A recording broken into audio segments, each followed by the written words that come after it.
This tutorial is just about using the video comments in SpeedGrader. I think this can be a great way to give people individualized feedback, and it's very easy to do. So by clicking on this button right here, it opens up your media recorder, and you click record, start recording, and then finish.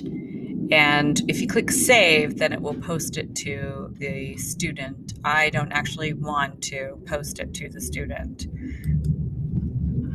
This is what it will look like on their side, on the dashboard on their side. I had Ben do one for me, and so they'll see a picture, pulls up here, and you can have them play it.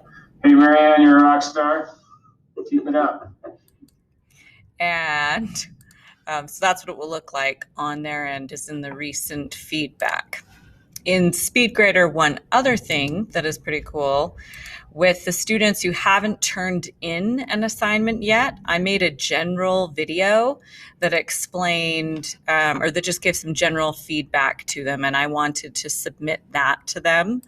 So I'm going into the media recorder again, but instead of recording something individually for all of the different kids, I'm just going to click upload media. I already made a little video that I am going to get off of my desktop, put it in there, and now that video I can put in individually into each student, and it will show up on their dashboard inside of recent feedback as a video that they need to watch. And you can say whatever you want. It looks like you're not done with this assignment. Is there something I can do to help?